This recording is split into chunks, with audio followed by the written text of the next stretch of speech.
Sports bettors, listen up. Your favorite sportsbook, BetUS.com, is back and in our 30th year of action.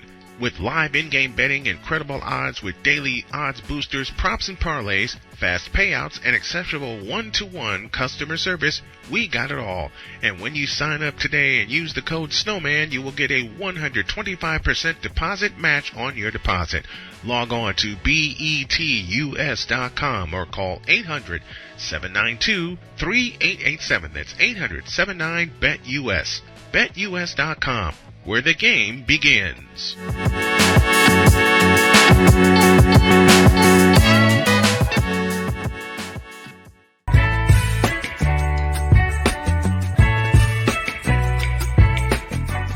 Good afternoon to everyone as we welcome you to the latest and the greatest edition of the Brian Snow Show, where sports is the base, life and fun are the results. We're presented by BetUS.com and Invader Coffee.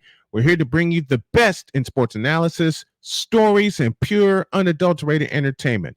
I'm Brian, and we'll take you on a journey that celebrates the power of sports to uplift, inspire, and unite us all.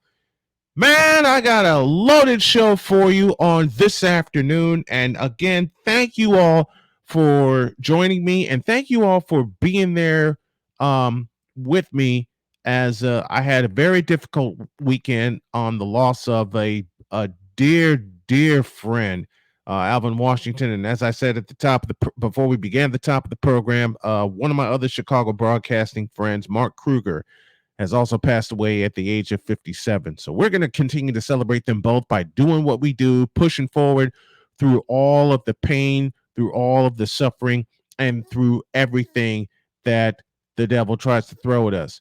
You want to talk about a knuckleball that's thrown at somebody? Stop me if you've heard this one before. A man gets accused of a crime, does not get due process or due justice, and is being allowed by the people involved to sit and rot in jail while his true story, is not being told. And if it is told, it's being swept under the rug.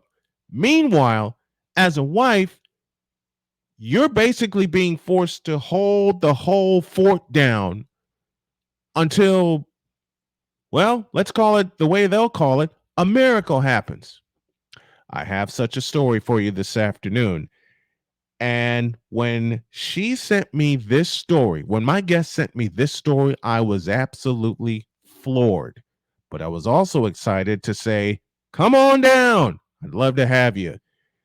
And as it turns out, she is a big fan of the defending NFC champion and NFC East champion, Philadelphia Eagles. I will greet her right now. Ladies and gentlemen, please help me welcome the Eagles diva herself, Mrs. Cierra Cobb. She joins me right now. How are you doing, my dear? I am good, Brian. How are you? I'm doing great. Now, there's one thing I need to do before we get going. Knowing you're a big Eagles fan, and we talked off the air, there are three words I said to you, and they sound like this.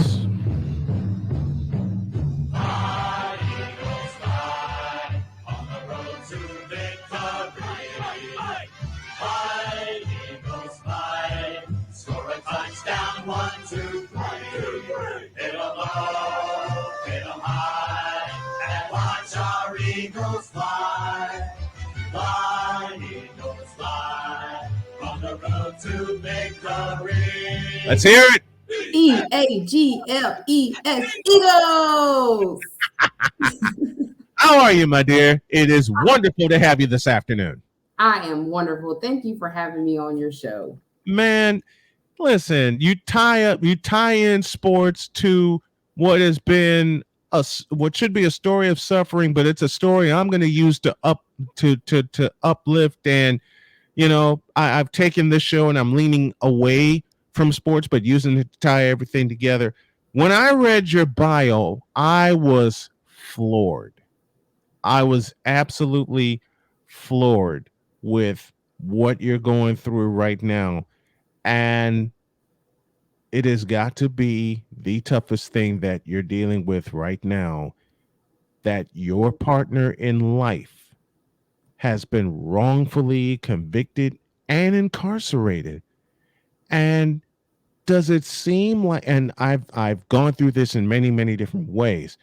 Does it seem like you're alone in the fight to get Yeah, him free? yeah. It's I know I'm not the only one, but it's a very hard battle.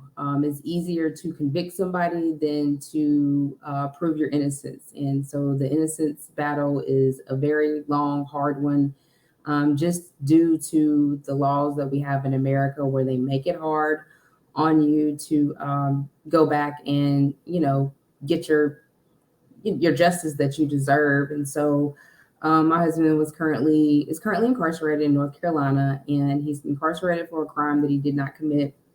All the evidence shows that he had no culpability in the crime that they claim he committed, but it was kind of I guess, a vendetta they had towards him because he had been in and out of the system, kind of had a rough life, grew up in CPS, and so was shuffled around a lot, and so kind of ended up in the streets. Yeah, it's just that the fact that he was kind of in and out, they didn't, how they do with people of color. They basically give you a label and they stick that label to you. And so they stuck that label to him and just swore up and down that he had something to do with this crime and had nothing to do with it at all. And so he got the worst of the worst. When it came to the time, he got the most out of all of the 5 co-defendants that was charged. Can you tell us what the crime was, or is there a certain order? What was the crime that he was accused of? It was felony. Well, first he was charged with capital felony murder and attempted armed robbery, and he was later forced to plead down to second-degree murder with attempted armed robbery. Forced to plead down. Mm-hmm. I hate hearing that, because it doesn't allow him to tell his story. Am I on the ball here? You're correct. You're absolutely correct. When you're forced to plead to some, and I've heard this so many times before living in Chicago, when you're forced to plead down to a lesser charge, your story gets thrown under the bus and it doesn't get a chance to be told in front of a judge, in front of a jury. They just immediately sweep you into jail. And the toughest thing is getting your story heard. And I know that's been the toughest thing for you, getting his story heard, because of all of the labels. And to bring back what you said, because of all of the labels that were just like forced upon him, because of the rough life that he grew up, in, that label is just thrust upon him. Oh, he's going to do this, he's going to do that. And then when they sweep him into the system again, illegally, I might add, because this is totally illegal, not giving him a chance to tell his story, it's like they get the nod of, see, I told you so, and they don't look at what really happened. And look, I've had a label bestowed upon me. It's called disabled, after I kicked pancreatic cancer in the ass. And the state of Indiana won't help me in any way, shape, form, or fashion outside of the care that my wife has to research and get and tell me, you have to help yourself and be your own advocate. That part of the message I finally got. All right. It's just the part of the message where the state has kicked me down, the federal has kicked me down. And you said North Carolina. You know who told my wife to get ready to put me in a casket? The Duke Cancer Center. Go figure. Go figure. That's why I'm a Carolina fan. So you look, Michael Jordan made me a Tar Heel for life. Okay. Michael Jordan, James Worthy, Sam Perkins, Kenny the Jet Smith. Do I need to say any more? Hey, we got a whole line full. Do I need to say any more? You don't need to go no further. Cierra Cobb joining me this afternoon as we tell her story and her husband's story. We're telling her husband's story also. Man, when that gavel slammed down and your husband was forced away without his truth and the truth being told, immediately what went through your mind? Well, I wasn't there when it actually happened. I was following the story, but me and him were not together. Me and my husband actually dated when we were younger, so we have history. It's not just like I met him and got married. Right. We dated when we were younger, and at the time that this happened, I was actually in another relationship. But I did follow it because it was all on TV, like on every news station. Mm-hmm. So I followed it for a while, and so we reconnected back in 2019. And when I talked to him, I wanted to hear his side of the story because we all know when media puts out, they put out, what they want you to know and not the truth. Exactly. Exactly. And so he told me, and then he sent me his paperwork. And so I went through it, and I was just like, wow, like they really railroaded you because there was not sufficient evidence. If you would have went to trial, if your lawyer would have allowed you to go to trial, I don't honestly think that there would have been enough sufficient evidence to prove you guilty on that capital murder case. And so I was just floored to see that, so many other people, because not only has he been through this situation, but I'm an advocate and I do this on a daily. I've seen somebody else go through this situation. And because I was on his side at that time, which was back in 2021, I was able to advocate, and he had the exact same charges as my husband. Everything was the exact same, like no evidence of him actually committing that crime besides a co-defendant saying that he was there, and that was really it. And the victim, who had already, had been battered. I don't think people understand that when you go through a traumatic situation, your brain kind of protects you. So it's a lot of things you can't really remember.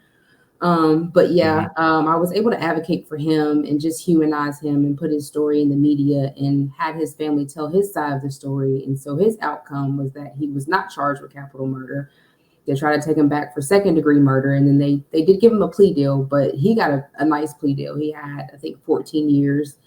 He's already done 6, so he has like 9 to do, which he could have got life plus 20 because he had another charge as well. So just seeing the difference when you have somebody that can advocate for you and when you have somebody that doesn't, that, the state can just sweep you up under their rug. I mean, sweep you up under their arms and just put you in a prison.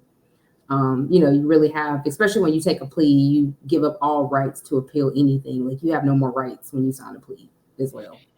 Yeah. And going back to what you said just a few moments ago, he was forced into this plea deal. So basically forced to give up his rights and basically give up the right to tell his story or have a chance to really tell his story. When you're forced to give up your rights, and I know you felt this, when you're forced to give up your rights, it just seems like the soul has just been ripped out of you. Mm-hmm. And there's hardly any way to get it back unless he has the opportunity to tell his story.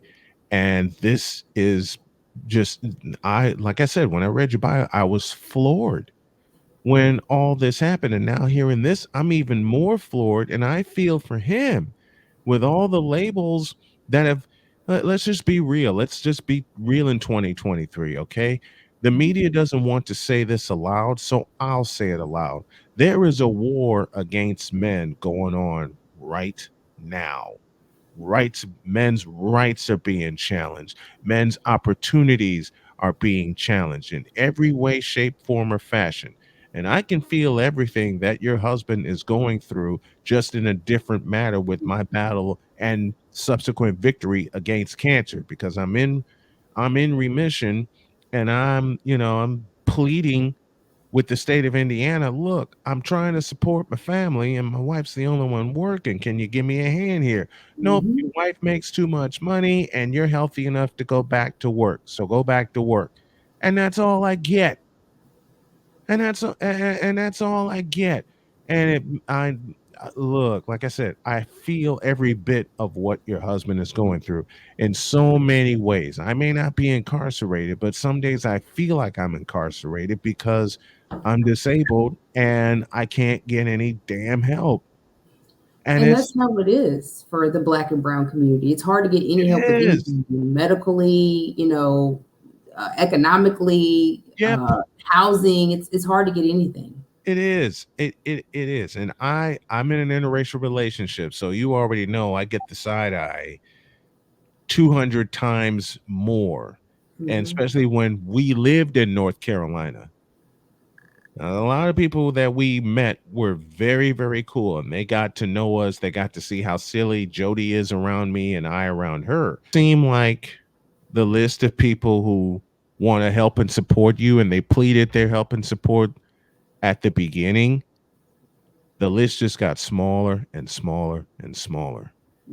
And it gets even smaller when you're told, when your significant other, my wife, was told to get your affairs in order. So we're driving back here to Indiana crying. Right. And my wife said, "The hell with this. I need you around."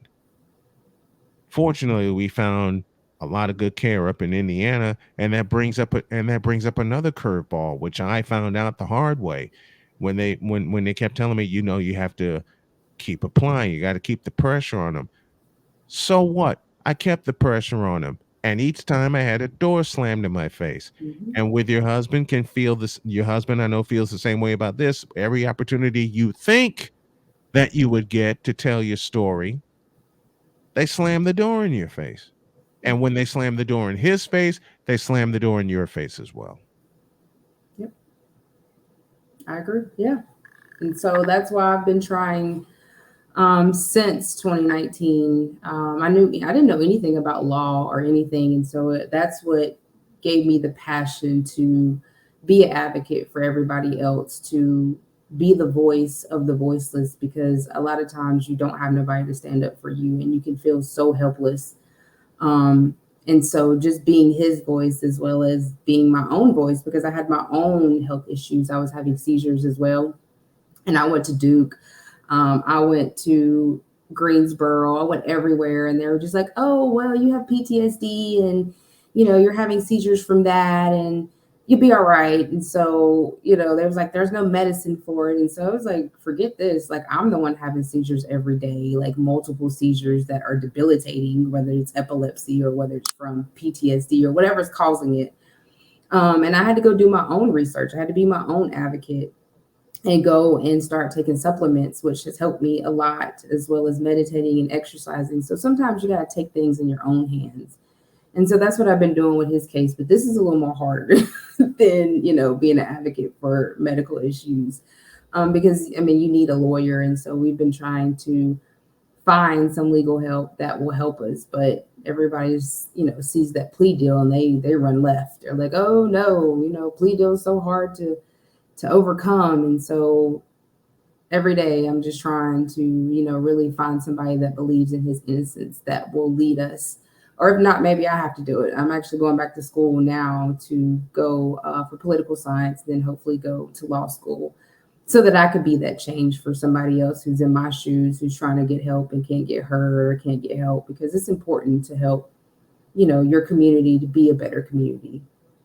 Why do the lawyers all run left when they see that plea deal and not even look at all of the evidence that was not stacked against him, but stacked against everyone else that's involved? Why do the lawyers run left when they see that plea deal? Because a lot of lawyers just don't like to redo plea deals, because you really have to, put a lot of time and effort. You have to reinvestigate. And then, it depends on how long ago that the crime happened. And so a lot of them just don't want to put that time in. But I've talked to a few other people who have got themselves out on their own, and just, saying that most lawyers don't want to find the loopholes, because there's always a loophole somewhere, some way. There's always a loophole. And just, find the loophole to get him back in court. But, you just got to keep pushing. Eventually it's going to be somebody that is really going to, really listen and understand and see what I see as well. Has it been tough to find that one or two or three lawyers that really believe to take on this case? And knowing how tough it's been, why do you think it's been that tough to find that one person that'll believe? Because so many people in the United States are wrongfully convicted. And so it's not, in my opinion, it's not enough true advocates, because that's what a lawyer is. A lawyer is an advocate. And so it's not enough true advocates that will do whatever they can to get people home. Now, there are a handful of them. Yeah. But they're all they got their plate full because they're actually trying to help other people get out. And so I just don't think it's enough people on that same plight that really want to get people free, because we have so many people that are wrongfully convicted in America, like so many. When my wife and I lived in North Carolina, we discovered that in many ways it's more backwards than living in Indiana. Very And given the laws there and given how segregated North Carolina still is, I mean that it still is. They don't want to, and I'm going to go ahead and put this out there because I believe speak ye the truth and shame the devil. They don't want to see true love. They don't want to see true black love.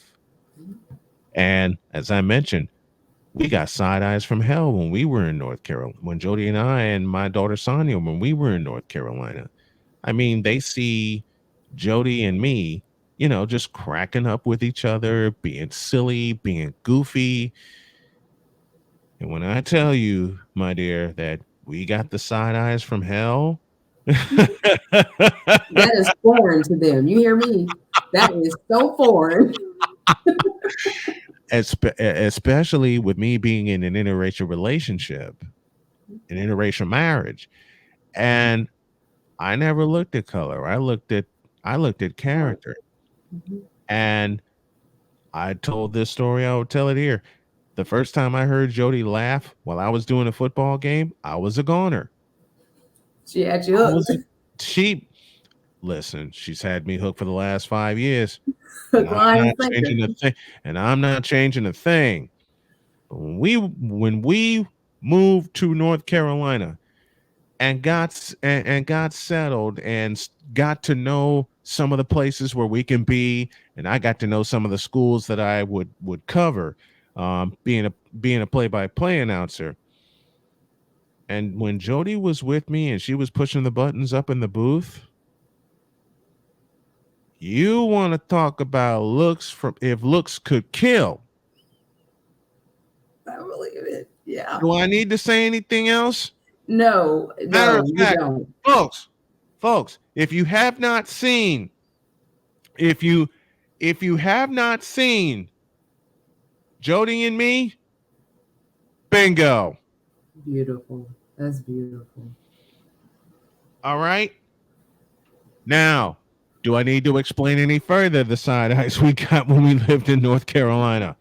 No. I mean, because I can tell you stories of living in one city where if they seen a black and white person, especially a couple, they would literally stop the white person and be like, "Are you okay? Is everything all right?" Like, and they're like, "Yeah, I'm fine." But Exactly. that's how I it is here. I tell this story off the air, and I'll tell it here, and I'm tying it into everything that my guest and now my friend is going through. When we went to a place called Cookout in Raleigh, North Carolina, she had an hour lunch. Yeah, you know where this is going. She had an hour. Jody had an hour lunch, and she said, "Come get me. Let's go grab something to eat. We'll chill for a while, and then I'll go back to work." Cool. I zip over to her office. I pick her up. Everybody at her job just, I don't know, for some reason adored me. They see me coming in and I'm acting goofier than ever. And they hear her laugh. They hear me laugh. We go to Cookout and we take a look at what's on the menu. We hear the order. We hear the lady and the attitude they're in ask us to place the order. We're pulling around and Jody's driving. Okay, Jody's driving for lunch. We pull around, we get ready to pull around the window, and Jody looks at me and says, "Baby, get your card out of your wallet now." I didn't get it at the. Yeah, you know where this is going. I see the smile on your face. You know where this is going. Me, totally oblivious. I have my woman. We're having lunch. We're having time together. I'm happy. Mhm. Jody clicked into it immediately. Immediately. And she said, "Baby, get your card out of your wallet immediately." And then it hit me as we were pulling around to the drive-through window. You can hear the attitude Do I need to say anything else? No. I know. I know. Do I need to say anything else? Hey, unless you want to give them a good education, yeah, go ahead. Because some people don't understand that it still exists, especially in the South. Man, you want to talk about attitude from hell. All right. And it's not just white people that gave us attitude. There were more black people that gave us attitude. And I'm talking about from here to Greensboro and back. That is what happened that afternoon. And you can tell that they hated hearing Jody's voice make the order. Now, mind you, we were in Raleigh when this happened. Pull around to the window, and the look on her face could throw 1,000 darts at me.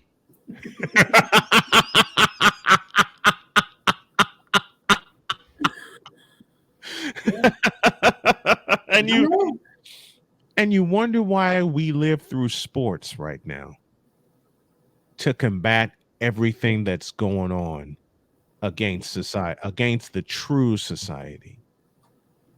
And even in sports, it's there in sports. They don't talk about it as much, but it's definitely there in sports. Listen, one of my favorite announcers is a good friend of mine, Robert Ford, the voice of the Houston Astros, radio voice.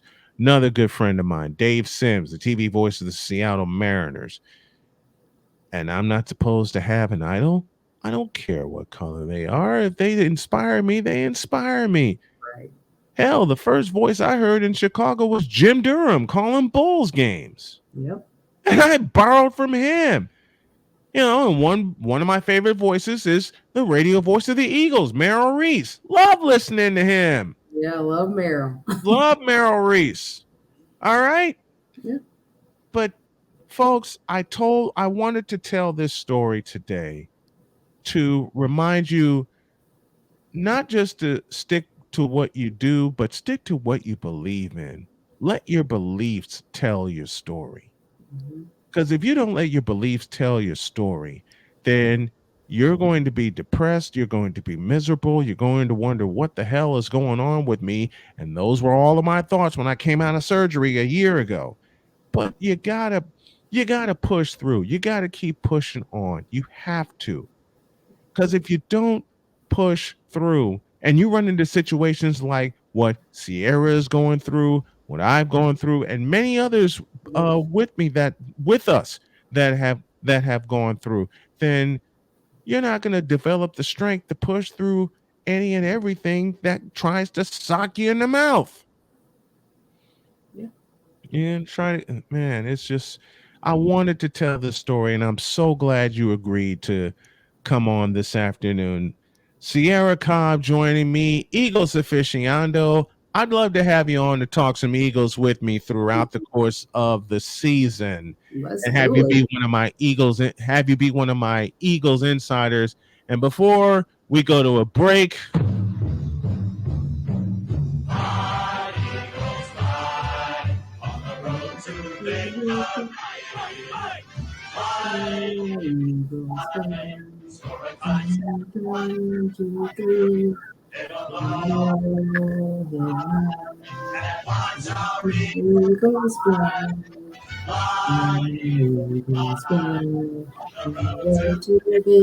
let's hear it, girl.